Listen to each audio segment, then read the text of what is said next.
Hello and welcome to Biz Talk. I am Danish Manzoor, and today we are going to talk about the events industry. The industry is pretty massive globally, and there are some Indian players like the ones we have with us today who are taking events industry from India to the world. I have with me the CEO of Trescon Global, Mohammed Saleem, and today we are going to talk about what these guys are doing at Trescon Global and what is the future of the events industry globally and in India. Welcome Saleem, it's a pleasure to have you on the show. Thank you, it's my pleasure. Talking about the events industry itself, what prompted you to have your startup, right, to get into an events industry which is by and large mostly seen as a saturated industry, especially in India right now, with all the big guns who have taken over the industry? So just to come to before how I started, right? So I started almost 12 years ago with the events industry, working for a French company, right? Joining from a sales executive and moving up the ladder as sales manager, then general manager, and I was managing the whole Indian operations with Middle East, Africa, Europe, right? So I've been working for 11 years, and after working for 11 years, I realized that, at one point of time, my role was very limited and it got boring. Then I wanted to do something exciting and something new for the events industry on my own. That is when I said, okay, there is a scope for building a company that could do something different in the event space.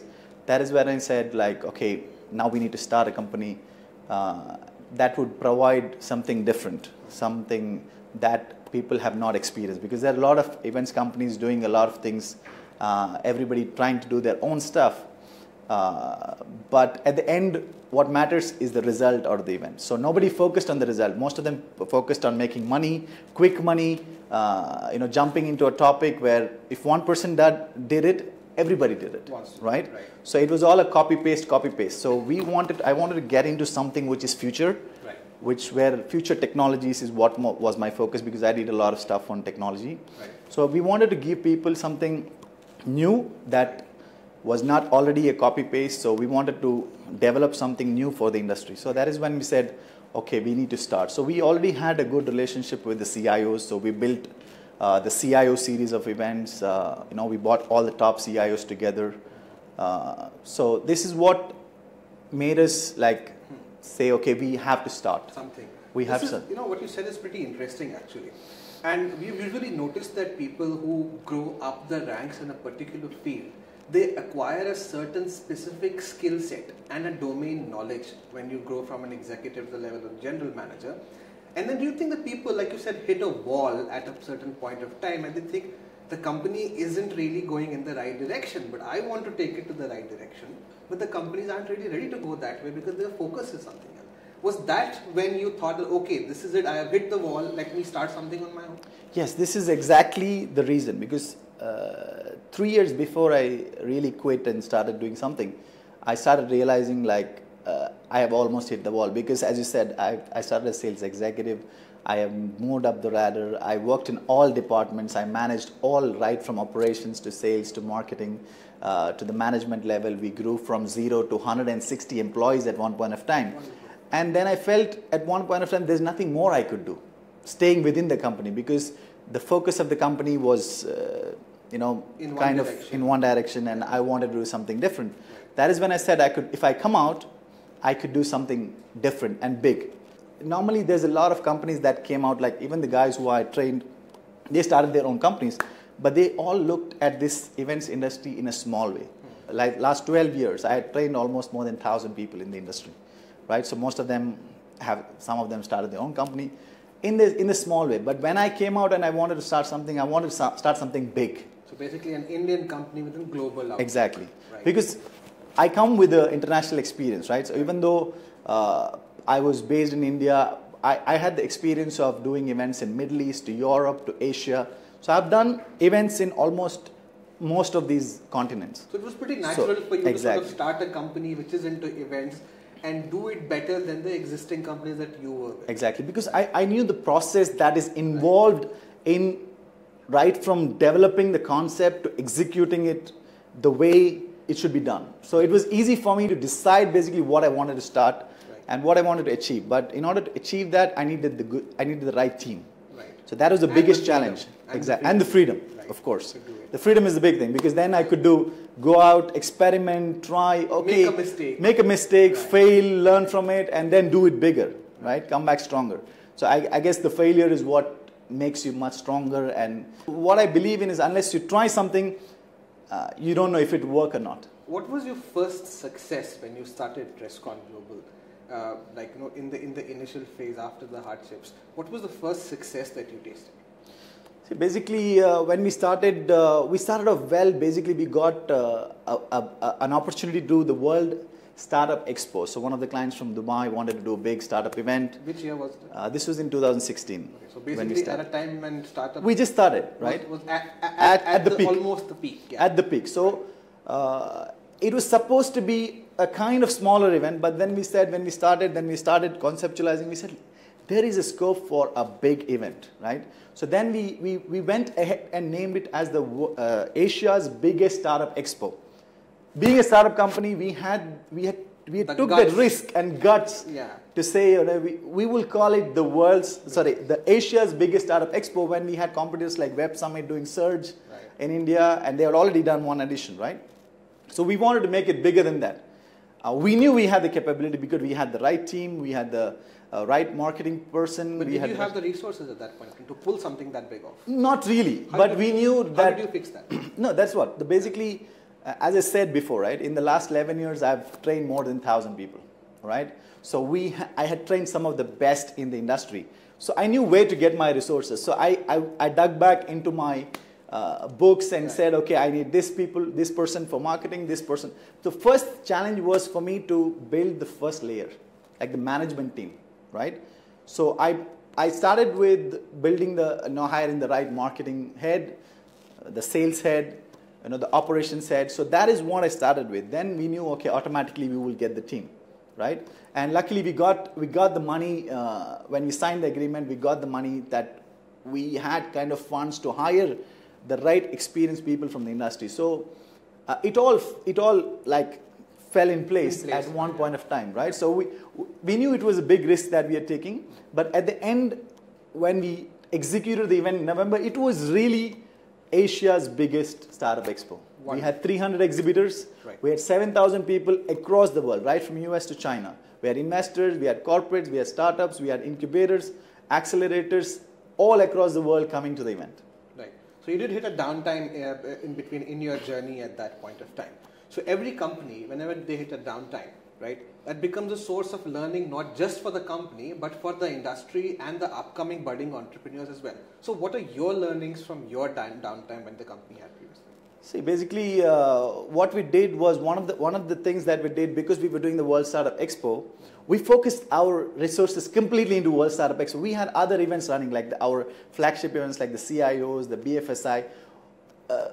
At some point of time, we said, okay, this is more important, and we sidelined the others, and then we were not able to make enough revenue. And then when we finished this event, we had to still continue making revenue, right? So we didn't have anything in pipeline. Then it took us like a few months to really get back into the game and put a plan for 2017 and see what we had to. And at the right time, we had the demonetization, right, in November. Right. So that was the 3-4 months of struggling period where we had all these resources that we hired for this big event, and we didn't have a big event anymore, right? So I still had to keep those resources and try and build another big event, right? That is when in January, February, when in a very cash, deficit market, we didn't have the revenues flowing in like it was for the first 6 months, right? But we still had to keep all the resources, still pay them salaries, manage that expenses that was coming through. Of course, we went through hardships. We had to, I had to reach some of my friends for some angel investments to keep the company afloat, right? So, but what we did was we worked very hard on developing something big again, right? We were searching for, because our interest was future technologies. The whole aim of Trescon was to build future technology events. So then we said, okay, what is the future? What is the next technology? Then we said, okay, blockchain, right? So blockchain was one of the technologies. AI was one of the technologies that we were researching. And at the right time, we had Dubai announce their blockchain strategy 2020. So now there was a gold mine there. Okay, so we launched the event in February. everything was ready by April, and then we launched into the market, and it was a big success, right? From May, we had the revenues flowing, we got the right partnership. You know, that's a very, very interesting thing that you mentioned. That, you know, most startups, what happens whenever they hit a downtime, it can be of due to n number of reasons, right? Here it was demonetization, the market was down, there wasn't enough money in the market, people were not spending, but then you persevered. So perseverance over here for entrepreneurs, especially young entrepreneurs, is very important. To downtime, don't look at it as an immediate failure, or look at, okay, it's an opportunity for us to sort of stay together and then wait for the right step, right moment, and plan for something bigger so that you balance it out. So that's what you're trying to say. Exactly. You need to keep calm in such situations and not panic. Basically, if we panicked and said, okay, now we need to cut stuff and we need to let go our resources, that was one of the options. I could have let go some of the stuff. That's the easiest option for any company. Right? And most of the companies would do that, because when they see there's no money coming in, then they need to let go the staff and till they figure out what next, right? So, but I had to stay calm and say, okay, let's build it. We can do it. So we were able to build, what we said was, we will not do like other companies where they will find what other companies are doing and they will copy and paste something to do quick money. I didn't want to do something to put together an event which would make quick some revenue, but I looked long term. I launched the event for October.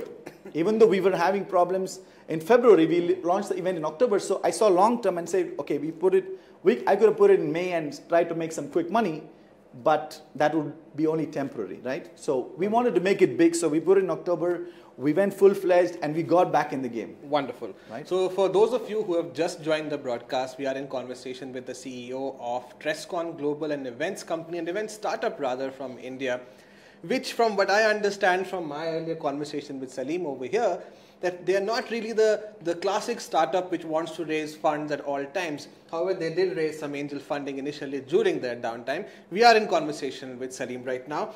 And in case you have any questions, do comment below. We'll try to get you answers for those questions, specifically regarding the events industry in India. Now, Saleem, you have also started the World Blockchain Summit, right? You said that there was a right time for it and you went for it. In fact, IBT now is an exclusive media intelligence partner for it, right? And tell us more about why the Blockchain Summit. See, when we were on the downtime, we researched on something that could be new, where people would be willing to spend money, because the whole revenue model works on where people can spend money. So a lot of these traditional IT events, people were not spending money. So we wanted to find something new. So then, when beginning of 2016, even though the blockchain was there for quite some time, it was still in a nascent stage. It was just picking up pace, right? Where the Bitcoin price was raising, the cryptos was trending, and Dubai had announced its blockchain strategy for 2020, one of the first governments to do that. So we said, okay, this is the right time for us to put together something, because we researched a lot on other blockchain events that are already in the market, right? There were small meetups, startups, some companies trying to do something small, but they didn't really understand what it takes to make a successful event and what the market really wants, right? So we had to build an ecosystem where we could bring the investors, we could bring startups, we could bring governments and policymakers, along with corporates. So all in under one ecosystem. That was our aim, to bring everybody under one roof so everybody could benefit from each other. For example, an investor coming to the event, he finds the best quality blockchain startups that he could invest in, or ICOs that he could invest in. A corporate who's coming, they meet with the best solution providers who they could take help in implementing the blockchain strategy or implementation. For a startup who's coming, they would find the investors that would invest, at the same time also meet with corporates who they could collaborate with. So we wanted to find, this experience we got by doing the World Startup Expo, right? When we did the World Startup Expo, we got this system together. So we kind of replicated that model into only the blockchain space. And when we did that, it was quite successful. And we were like the first event in the blockchain space to be endorsed by Smart Dubai government and Dubai economy at the same time, even though there were a few events running. So they saw that we were doing something different, because what we did was we brought a lot of international blockchain experts, because there was not many in the region, right? So we had to bring blockchain experts from US, from China, from Europe, from all parts of the world. When we had a strong lineup of speakers, automatically it attracted the startups, investors. So what started like a 200 people event ended up with 700 people at the event. Now, talking about the events space as an industry, how big do you think the space is at the moment, and what is the opportunity there? Like, how big is the market size at this point of time? Have you done a study on that? So there's different opportunities. That's like it's predicted to be around 10,000 crores by 2020 In India? is in India Okay. alone, right? Because there's different type of events. There's conferences, there are government events, there's entertainment, B2C, right. B2B, B2C. We are not in the B2C space, so we are purely focusing on B2B. So when we started, we wanted to make sure we are only B2B focused, and we are catering the segment for the elites, only the C-level decision makers where the really business happens. We don't bring general people to our events. So I believe globally it would be anywhere between $5 billion. Right. It's a big industry and it's Big growing. industry. It's rapidly growing. Now, Right. if you see, everybody wants to be in the events industry. Right. Because if you see 2 years ago or 3 years ago, maybe events was just event management. Okay. Right. So I would say, okay, we are into events, and say, oh, you're an event management company? No, we're not an event management company. We're a business consulting and events firm where we do, mediation. We bring the elites together and create business opportunities. And revenue out of it Exactly. as well at the same time. So that's very wonderful. Now, talking about the event space right now, do you think it is saturated right now in the world, globally or in India? Of course, it is saturated, right? So everybody wants to do their events. Right now, it's not only conference producers like events companies like ourselves who's doing events. Now, the governments is doing their own events. Like the companies like IBM's, the Oracles, they're doing their own events. There's a lot of, even in the blockchain sphere, right? There's a lot of the blockchain companies doing their own events to get people, right? So it's saturated, but I still feel there is a good amount of space for people like us who are catering to the niche segment, Right. elite, where people understand what it takes really to make a good event. Right. Now, talking about tech in the event industry, do you think there is still scope for more technology which can be brought in the event space, which will help event organizers or event consulting companies in delivering effective results? So where can these solutions be like? Because you've been somebody who's worked in a company in the event space, now you have your own company as well. Where do you think technology can help you in optimizing? So there's a lot of already technologies that are available for the events industry in terms of matchmaking apps. We are also using some apps to, for our events. We have our own apps for blockchain events, Right. where we, we connect, even before the event, we connect people through the app for, engaging for one-to-one interaction. They can chat within the app and, interact with them. So there's a lot of apps already available for the events industry to make things, it's not as it was 10 years ago Right. when we started, right? Everything was in paper, everything we had to do manually. Right. But right now there is a lot of things that could be easily done in terms of marketing softwares, in terms of automizing marketing campaigns, to giving a better interaction even before the event, even after the event. So even after people go from the event, it doesn't finish, right? We have on the app, they can still, even after the event, they can chat with each other. They could, take a reference from the event. Right. So what we try to do is we use a lot of technologies that are already there in the market to make our events much more, technological friendly and Seamless. digital. Right. Yeah. So digital is the future. So we try to make it as digital possible. We also said we're going to go green. We're not going to print any agenda. So everything is online. So Right. in all of our events, we try to be as green as possible. We don't print paper bags anymore. We don't print agendas anymore. When they come, all they see is go into the app. You find all the information. Wonderful. Now, since you mentioned about the web thing, the web part of it, a lot of companies are doing webinars now and stuff. Now, let me ask you this: that do you think e-events, webinars, kind of stuff in the days to come in future will actually take over physical event space? See. Even though e-webinars are good for people who do not have time to fly in and get some knowledge about the industry and meet in person, right? Because it's nothing like you meeting somebody personally, right? Right. So for a fact, speaking on the phone and going and meeting somebody face to face, it makes a lot of difference. Different experience, right? So it's a different experience. It's a different connect that you would have because you're establishing a contact by face, right? So I feel we will still have a big scope for our type of events than e-webinars. So because basically, if you have to do business, you have to meet somebody personally, and a lot of these solution providers would want to meet these buyers personally. Even the buyers want to understand. They will they will want to have touch and feel of the product sometimes. They want to really understand what they can do, you know. So it will, I feel there is still a big market for these type of B2B events. Right. So Saleem, the last question I have for you is, usually we ask every guest on the show, because a lot of our viewers are also young entrepreneurs, right, who just have their startups or still in college and thinking about getting into the startups or having their own businesses ready and up and running.